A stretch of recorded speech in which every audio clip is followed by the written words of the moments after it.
So hello everyone, हम CBSE class 10th के 12 chapter areas related to circles discuss कर रहे थे। इस चैप्टर में अब तक हमने जो कुछ डिस्कस किया है उन सभी वीडियोस का लिंक मैं आपको इस वीडियो के डिस्क्रिप्शन में दे दूंगी, तो आप उन वीडियोस को देख सकते हैं। अगर वो वीडियोस आपको समझ आए, अच्छी लगें तो प्लीज़ वीडियोस को लाइक कीजिएगा, शेयर कीजिएगा। नाउ इस एक्सरसाइज 12.2 कि क्वेश्चन नंबर 1 से 10 तक मैं ऑलरेडी डिस्कस कर चुकी हूँ। इस वीडियो में हम रिमेनिंग क्वेश्चंस डिस्कस करेंगे, that is from question number 11 onwards.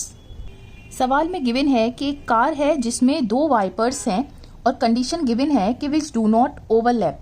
Overlap का मतलब ये है, ये गाड़ी है, गाड़ी का फ्रंट में जो शीशा होता है उस पर वाइपर्स लगे होते हैं, राइट। नाउ आगे गिवन है कि each wiper has a blade of length 25 centimetre. ये जो वाइपर की लेंथ है ये 25 सेंटीमीटर है, sweeping through an angle of 115 degree.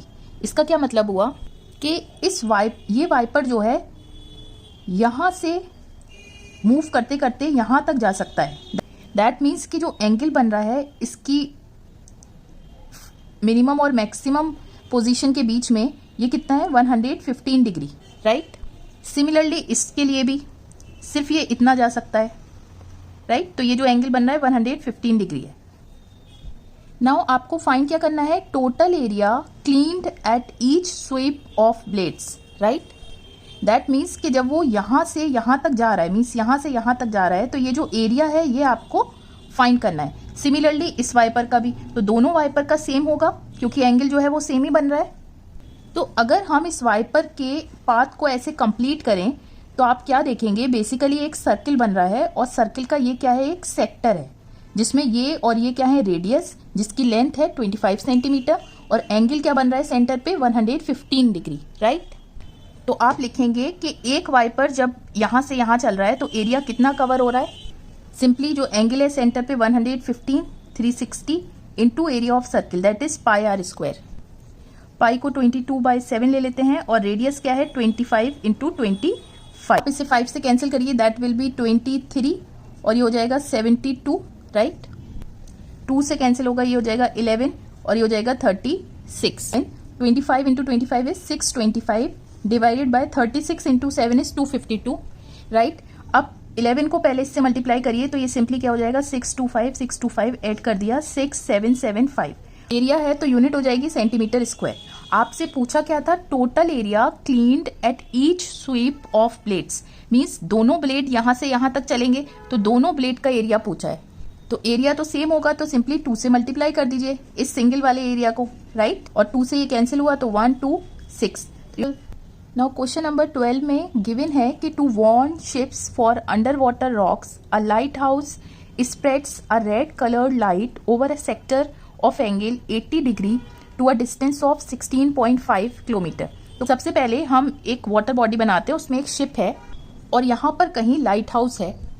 तो जो पानी के नीचे भी यहाँ पर कहीं स्टोन्स होते हैं, मीन्स रॉक्स होते हैं। तो ये लाइट हाउस का काम क्या होता है, ये बेसिकली ये लाइट स्प्रेड करता है पानी के अंदर इस तरह से कि शिप को पहले से ही मालूम हो जाए कि यहाँ पर कहीं अगर पत्थर है तो वो अपना रास्ता चेंज कर ले। तो यही कहा गया है कि ये जो लाइट हाउस है वो लाल कलर की लाइट को स्प्रेड कर रहा है इस तरह से, मीन्स ऐसे ये स्प्रेड कर रहा है यहाँ से यहाँ तक, इस तरह का सेक्टर बन रहा है, राइट। और ये जो एंगल है ये 80 डिग्री है और किस डिस्टेंस तक ये लाइट आ रही है, मीन्स ये जो लेंथ है ये क्या है 16.5 किलोमीटर, ये भी 16.5 किलोमीटर। तो बेसिकली ये क्या बन रहा है, एक सेक्टर बन रहा है। इसका आपको पूरे का एरिया फाइंड करना है, means find the area of the sea over which the ships are warned. Means यहाँ तक ये लाइट जाएगी तो शिप को मालूम हो जाएगा कि हाँ यहाँ पर डेंजर है, हमें अपना रास्ता बदल देना है, राइट। तो सिंपली ये क्या हो जाएगा, सेंटर पे एंगल क्या है यहाँ पर 80 डिग्री डिवाइडेड बाय 360 डिग्री और पाई की वैल्यू लेनी है 3.14 और रेडियस कितना है 16.5 इंटू 16.5। सिंपली आप इसे कैलकुलेट करिए, 0.97 किलोमीटर स्क्वायर एरिया है तो किलोमीटर स्क्वायर हो जाएगा, राइट। नाउ क्वेश्चन नंबर 13 में गिवन है कि एक राउंड टेबल कवर है 6 designs as shown in figure. एक फिगर गिवन है और यहाँ पर एक टेबल कवर गिवन है, ठीक है। और इस तरह से उसमें कवर में ये डिजाइन्स बने हुए हैं, 6 डिजाइन्स बने हुए हैं, 1, 2, 3, 4, 5 एंड 6। अगर इस टेबल कवर का मीन्स ये जो सर्कुलर कवर है पूरा सर्कल की फॉर्म में, इसका रेडियस 28 सेंटीमीटर है। तो सबसे पहले हम क्या करते हैं, एक सेंटर बना लेते हैं और ये जो एजेस है मीन्स ये जो एंड पॉइंट्स हैं डिज़ाइन के, उसको इससे कनेक्ट कर देते हैं सेंटर से। ठीक है, तो ये जो लेंथ है ना, ये सब क्या है, 28 सेंटीमीटर है, क्योंकि ये क्या है, रेडियस है इस कवर का, राइट। तो नाउ आपको फाइंड क्या करना है कि ये जो डिज़ाइन बनाया गया है, 6 डिज़ाइंस बनाए गए हैं, इसकी टोटल कॉस्ट क्या होगी अगर 1 सेंटीमीटर स्क्वायर की कॉस्ट इतनी है। दैट मीन्स कि आपको ये पूरे 6 डिज़ाइंस का एरिया फाइंड करना है, राइट। तो अब हम क्या करेंगे, सिंपली आप ये देखिए, सिर्फ एक पोर्शन देखिए, ये 6 पोर्शंस बन रहे हैं ना, 1 2, तो ये 6 पोर्शंस जो हैं वो सेम है, मतलब सबका एरिया सेम होगा। तो अगर हम सिर्फ एक का एरिया मालूम कर लें और 6 से मल्टीप्लाई कर लें तो सारे डिज़ाइंस का एरिया मालूम हो जाएगा, राइट। तो मैं क्या करती हूँ, नेमिंग कर देती हूँ, ये है A B और इस पॉइंट को P कह देते हैं, राइट।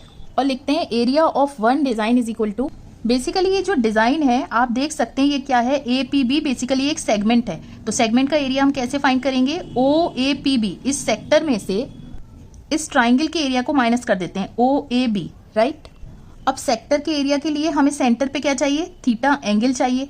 तो देखिए ये पूरा सर्कुलर एंगल कितना होगा, 360 डिग्री, ठीक है। तो ये कितने सेक्शंस हैं, 6 है, तो 6 से डिवाइड कर दीजिए। तो सेंटर पे एक सेक्टर का एंगल पता लग गया, सेंटर पे कितना है, 60 डिग्री। तो आप यहाँ पे लिखिए 60 degree divided by 360 into pi, pi की वैल्यू 3.14 लेनी है, राइट। और रेडियस कितना हो जाएगा, ये 28 इंटू 28 माइनस हाफ, बेस क्या है ट्राइंगल की AB और हाइट क्या है, हम इसे कंस्ट्रक्शन कर लेते हैं यहाँ पर OM, ठीक है। अब देखिए हमने ट्राइंगल का एरिया निकालना पिछले क्वेश्चंस में भी बताया था। तो आप ये देखिए कि ये हमने मान लिया कि जो OM है वो परपेंडिकुलर है AB के, ठीक है। और ये हाइपोटेन्यूज है, ये भी 28 है, रेडियस ये भी 28 है और ये कॉमन साइड है। तो दोनों ट्राइंगल्स जो हो गए OAM और OBM कॉन्ग्रेंट हो गए, तो ये दोनों एंगल्स भी इक्वल होंगे। ये 30 है, ये भी 30 होगा क्योंकि टोटल एंगल 60 था। और AM जो हो जाएगा मीन्स ये वाली साइड किसके बराबर हो जाएगी, MB के बराबर हो जाएगी, राइट। तो अब अगर आप एक ट्राइंगल लें OAM, तो इसमें क्या अगर आप निकालें साइन 30 डिग्री, तो देखिए साइन 30 डिग्री क्या हो जाएगा, सिंपली ये वाला एंगल है तो ये हो जाएगा perpendicular AM divided by hypotenuse OA। Sine 30 is half, AM आपको मालूम करना है, OA आपको गिवन है रेडियस, तो सिंपली AM हो जाएगा 28/2, दैट विल बी 14, राइट। अब इसी ट्राइंगल में अगर आप cos 30 डिग्री मालूम करें तो cos 30 क्या हो जाएगा, simply base means OM divided by hypotenuse OA। cos 30 क्या होता है, √3/2। OM आपको मालूम करना है, OA गिवन है 28, ये हो जाएगा OM is equal to 28 cross multiply होगा तो 14√3, सिंपल। अब हम सिंपली कैलकुलेशन करते हैं और वैल्यू पुट करते हैं, ये हो गया 6 से कैंसिल, तो ये हो गया 3.14 into divided by 6, 28 into 28 means किसी भी 2 डिजिट नंबर का स्क्वायर हम कैसे फाइंड करते हैं, इसकी एक शॉर्ट ट्रिक मैंने डिस्कस की है, उस वीडियो का लिंक आपको डिस्क्रिप्शन में मिल जाएगा, आप वहाँ देख सकते हैं। माइनस हाफ AB क्या हो जाएगा, AB हो जाएगा AM प्लस MB और दोनों इक्वल है, तो ये सिंपली हो जाएगा twice of AM, that will be 2 into 14 into OM क्या था 14√3, राइट। ये से ये कैंसिल, यहाँ पे आप सिंप्लीफाई कीजिए, 14 इंटू 14 196 और √3 की वैल्यू ले लिए 1.7, तो ये सिंपली पूरी वैल्यू आ गई, राइट। अब जो भी यहाँ पर वैल्यू आए वो हो जाएगी सेंटीमीटर स्क्वायर। टोटल कॉस्ट क्या हो जाएगी, 1 सेंटीमीटर स्क्वायर की कॉस्ट इतनी है 0.35, तो जितना भी यहाँ वैल्यू आएगी उसकी कॉस्ट कितनी हो जाएगी, सिंपली मल्टीप्लाई कर देंगे इस वाली वैल्यू को, ठीक है। तो ये क्या हो जाएगा, सिंपली इतने रुपीज़, राइट। और इंटू 6 भी करेंगे क्योंकि ये जो एरिया था वो एक डिज़ाइन का था, हमें 6 डिज़ाइंस का एरिया मालूम करना है, राइट। और लास्ट क्वेश्चन है इस एक्सरसाइज का, यहाँ पर गिवन है कि area of sector of angle P in degrees of a circle with radius R is, means एक सेक्टर का एरिया क्या होगा अगर सेंटर पे जो एंगल बन रहा है वो P है। तो देखिए सेक्टर का एरिया हमें क्या मालूम होता है, theta divided by 360 degree into area of circle. Centre पे एंगल क्या बन रहा है, P divided by 360 into area of circle. तो यहाँ देखिए पाई आर स्क्वायर कौन कौन से ऑप्शन में आ रहा है, एक इसमें और एक इसमें, राइट। तो नीचे तो ये 180 है, ये तो हो नहीं सकता। यहाँ पर देखिए 2 से जब ये कैंसिल होगा तो हो जाएगा 360। So the correct answer is D. So इस एक्सरसाइज में बस इतने ही क्वेश्चंस थे। नेक्स्ट वीडियो में हम एक्सरसाइज 12.3 स्टार्ट करेंगे। आई रियली होप कि ये क्वेश्चंस आपको समझ आए होंगे, वीडियो अच्छी लगी होगी। अगर वीडियो अच्छी लगी तो प्लीज़ वीडियो को लाइक कीजिए, शेयर कीजिए और चैनल को सब्सक्राइब कीजिए to stay in touch with more such updates. Till then take care, stay safe.